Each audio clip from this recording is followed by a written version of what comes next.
What One of the things that Kant points out here at the beginning of this reading, the second section, is that he has founded his idea of morality, what constitutes a moral act, on the notion of a goodwill, and he has defined a goodwill as one that is directed by duty.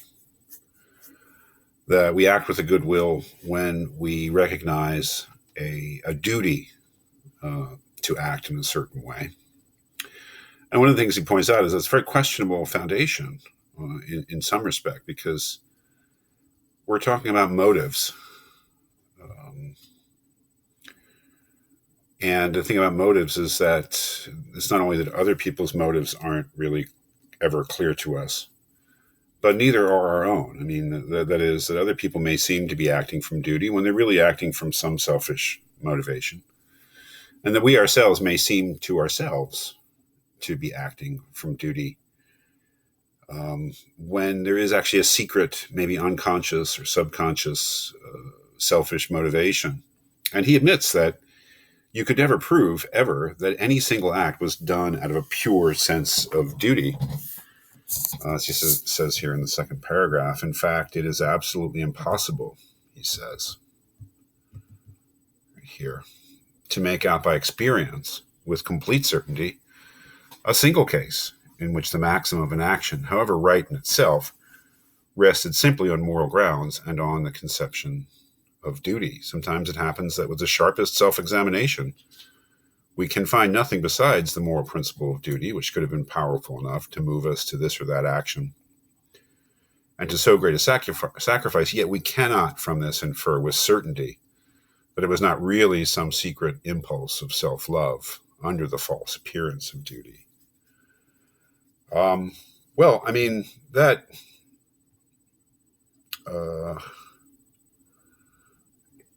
is an interesting thing. I mean, if we can't prove that anyone has ever really acted solely out of a sense of duty, which is the requirement here for an action to be moral, then it would seem to be,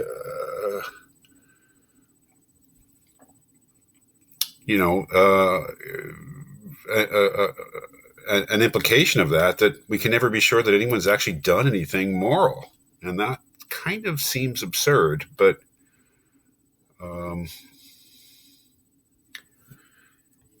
how does he answer that? Well, I mean, one way in which he answers it is by reminding us that morality is not about the way the world is. He doesn't say that in this section, but he says that morality is not about the way the world is. Morality is about the way the world should be. Morality is not a description of what we actually do. Morality is about what we ought to do, even if we don't. So for Kant, the fact that we can't point with any certainty to an actual instance of a moral act on the part of a human being is all the more argument that moral principles need to be derived not from experience, but from pure reason, as he says. As he says here, nor could anything be more fatal to morality than that we should wish to derive it from examples.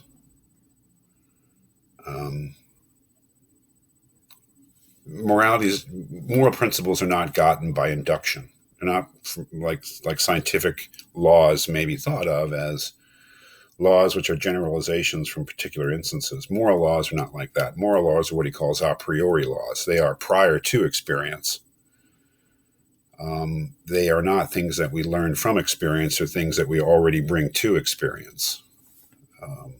So the fact that we can't point to any particular acts, perhaps with complete certainty, that are truly acts done from duty does not really affect the matter.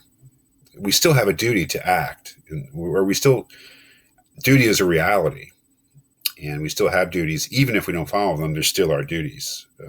Even if you don't do the right thing, it doesn't make it not the right thing to do, I suppose.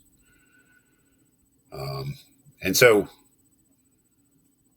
that question of, of duty. What is duty founded on? I mean, what does it mean to act from duty? What is it founded on? And how does pure reason, without experience of the world, actually give us some sort of direction about what we're supposed to do?